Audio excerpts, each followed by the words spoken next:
Example 3.14 7th Max Term 1. A school bus starts with full strength of 60 students. It drops some students at the first bus stop. At the second bus stop, twice the number of students get down from the bus. 6 students get down at the third bus stop, and the number of students remaining in the bus is only 3.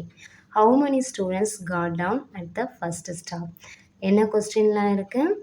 ஒரு school bus மொத்தம் எத்தனை 60 students இருக்காங்க school பஸ்ஸில். Drop some students at the first stop. ஃபஸ்ட்டு ஸ்டாப்பில் எத்தனை பேர் இறங்குனாங்கன்னு தெரியாது, சம் ஸ்டூடெண்ட்ஸ்ன்னு தான் போட்டிருக்கு, எவ்வளவுன்னு போடல. செகண்ட் ஸ்டாப்பில் எத்தனை பேர் இறங்குறாங்களாம், twice the number of students get down from the bus.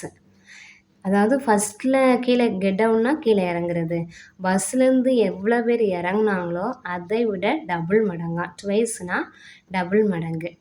இப்போது நமக்கு இதானே தெரியாது, சம் ஸ்டூடெண்ட்ஸ் எவ்வளோ பேர் இறங்குனாங்கன்னு தெரியாது. ஆனால் அதுதான் கொஸ்டின்லேயும் கேட்டிருக்கு, get down at the first ஸ்டாப்பில் எத்தனை பேர் இறங்குனாங்கன்னு தான் கேட்டிருக்கு. இதுலேயும் கொஞ்சம் ஸ்டூடெண்ட்ஸ் இறங்குனாங்கன்னு இருக்கு, அப்போ இதுதான் நம்ம எக்ஸ்ன்னு வைக்கணும்.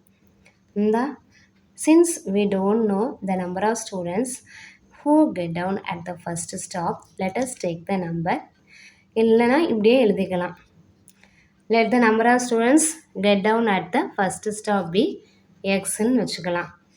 அப்போது செகண்ட் ஸ்டாப்பில் எத்தனை பேர் இறங்கியிருப்பாங்க, 2x தானே. ஏன்னா செகண்ட் ஸ்டாப்பில் twice the number of students get the from the bus. First ஸ்டாப்பில் எத்தனை பேர் இறங்குனாங்களோ அதை விட டபுள் மடங்கு.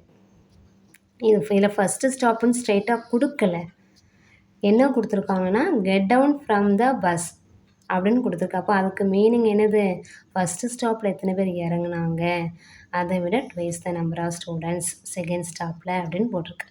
6 students get down at the third stop. Third ஸ்டாப்பில் எத்தனை பேர் இறங்கியிருக்காங்க, 6. நெக்ஸ்ட்டு ரிமைனிங் எத்தனை இருந்திருக்காங்க, 3 ஸ்டூடெண்ட்ஸு இருந்திருக்காங்க. அப்போது 4 இது ஞாபகம் வச்சுக்கணும். ஃபஸ்ட்டு ஸ்டாப்பில் எத்தனை பேர் இறங்குனாங்க, எக்ஸு. செகண்ட் ஸ்டாப்பில் எத்தனை பேர் இறங்குனாங்க, 2x. தேர்ட் ஸ்டாப்பில் 6. ஃபோர்த்தில் மீதி 3 இருக்காங்க. இவ்வளோ தான் நம்பர் ஆஃப் ஸ்டூடெண்ட்ஸ். அப்போ இவ்வளோத்தையும் ஆட் பண்ணால் 60 வரணும். இப்போ எக்ஸையும் 2xையும் ஆட் பண்ண என்னது, 3x ப்ளஸ் 6ஐயும் 3ஐயும் ஆட் பண்ணால் 9 ஈக்குவல் 60. 3x + 9 = 60யா?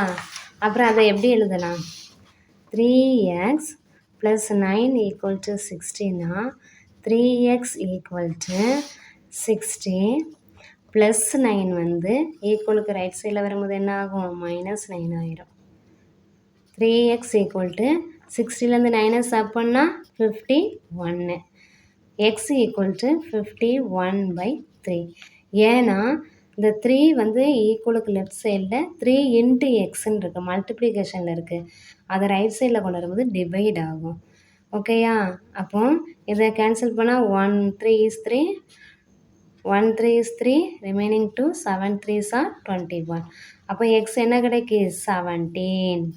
நம்ம எக்ஸ் என்ன எடுத்திருக்கோம், ஃபஸ்ட்டு ஸ்டாப்பில் எத்தனை பேர் இறங்கியிருக்காங்களோ அதான் எக்ஸ்ன்னு எடுத்திருக்கோம். அப்போ ஃபஸ்ட்டு ஸ்டாப்பில் எத்தனை பேர் இறங்கியிருப்பாங்க, 17. Therefore, the number of students got down in the first stop is 17. இதில் வந்து இதில் இப்படியே எழுதாமல் இதை ஸ்ட்ரைக் அவுட் பண்ணிவிட்டு இப்படி கூட எழுதிக்கலாம். Let the number of students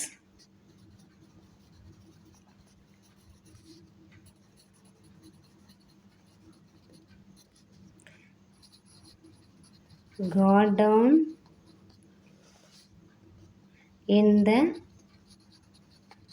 first stop